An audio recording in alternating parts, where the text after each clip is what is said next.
मैं डॉक्टर रेखा जोशी नितिन क्लासेस में आपका हार्दिक स्वागत करती हूँ।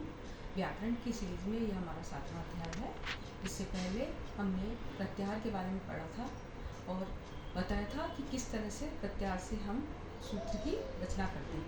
आपने शायद होमवर्क अपना किया होगा, अगर नहीं किया होगा आपने तो आपको मेरा पिछला वीडियो देखना पड़ेगा और प्रत्याहार के बारे में अच्छी तरह से जानकारी हासिल करनी है। आज हम उसी क्रम में आगे आपको बताते हैं, क्योंकि कल आपको मैंने कहा था ना, आप हल को बताना, हल कौन कौन को कहते हैं इसी सूत्र में से देख के। तो आज चलिए कल वो सूत्र देखते हैं। कल क्या था सूत्र अपना, ये देखिए, माहेश्वर सूत्र।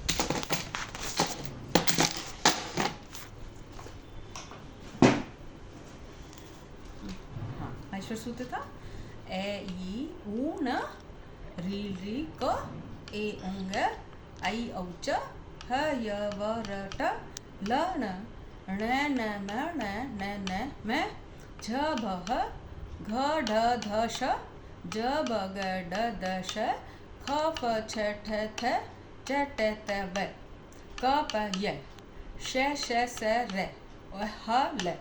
अब हमने अच के बारे में तो आपको बताया था ना, और मैं ये भी बताया था कि इसका तो पूर्व वर्ण आएगा और अंतिम जो है हलंत वो होगा सूत्र का निर्माण करता। जैसे अण शब्द के लिए बताया था आपको, अण के लिए कहा था ए ई ऊ में, उसी तरह से अच के लिए क्या बताया था, ए से लेके च तक। और अब हम कह रहे हैं हल। हल मतलब ह य र व ल न म न न झ भ घ ढ ध ज ब ग ड द ख फ छ ठ थ च ट त क प श श स है और ये ले, ये हल, यहाँ से लेकर ये हल, ये सारे हल आगे इसके अंदर। हल मीन्स व्यंजन। आगे समझ में? अच किस लिए कहा कि ऐ से लेकर च तक आया था, मतलब स्वर आए थे सारे। और हल किस लिए कहा, है से लेकर ल तक सारे व्यंजन आ गए। अब आपको समझ में आ गया प्रत्याहार सूत्र किस लिए जरूरी है, क्योंकि हमें स्वर और व्यंजन को अच्छी तरह से सूत्र से याद करना है। अब जैसे हमने बोला अच, अच में ये सारी चीज़ें आ जाएंगी। इसी क्रम में संस्कृत में और भी कई ऐसी चीज़ें हैं जो हमें जानना जरूरी होता है। जैसे आज हम पढ़ेंगे लकार। लकार किसे कहते हैं? लकार किसे कहते हैं?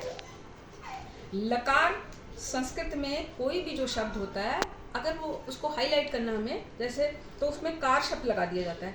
जैसे अकार को हाईलाइट करना तो अकार, ऊ को तो उकार, ओ को तो ओकार, री को रिकार। इसी तरह अगर हमें लय को हाईलाइट करना है तो हमें लकार शब्द बोलना पड़ेगा। लकार लकार लकार जो शब्द है ना, वो इसीलिए बना है कि लय को हाईलाइट करने के लिए, क्योंकि यह लकार सभी धातुओं में प्रयुक्त होता है। इसलिए इसे वर्तमान काल में जैसे लट, भूत में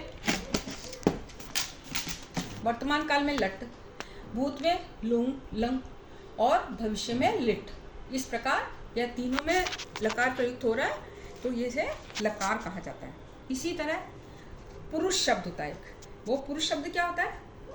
वह व्यक्ति जो संवाद के समय भागीदार होता है। संवाद के समय भागीदार कौन कौन होंगे? एक तो जो बोल रहा है, दूसरा जो सुन रहा है, तीसरा जिसके बारे में बात हो रही है। तो इसमें इन्हें पुरुष शब्द से कहा जाता है कि ये पुरुष। तो एक होता है प्रथम पुरुष। प्रथम पुरुष होता है जिसके बारे में बात की जा रही है। अब उपस्थित है नहीं है, इससे फर्क नहीं पड़ता। जैसे कहा स पठती, वो पढ़ता है, और तौ पढ़ता है, तौ मतलब दो, तो दोनों पढ़ते हो और सब पढ़ते हो, ठीक है। और अगर हम किसी से बात कर रहे हैं तो वो उसको मध्यम पुरुष कहेंगे, क्योंकि हम जिसे कह रहे हैं वो सुन रहा है हमारी बात। तो उसको कैसे कहेंगे? भाई तुम दोनों, तुम सब। तो त्वम, युवा और यूयम, ठीक है। मध्यम पुरुष वो हुआ। एक होता है, अब होता है उत्तम पुरुष। उत्तम पुरुष कौन है? जो बोल रहा है। जैसे मैं हूँ, मैं बोल रहा हूँ, तो मैं या हम दोनों होंगे या हम सब होंगे। तो जैसे अहम पठामी, आवाम पठावे और वयम पठामे, इस तरह से बोला जाएगा। आशा करती हूँ आपको समझ में आ गया होगा।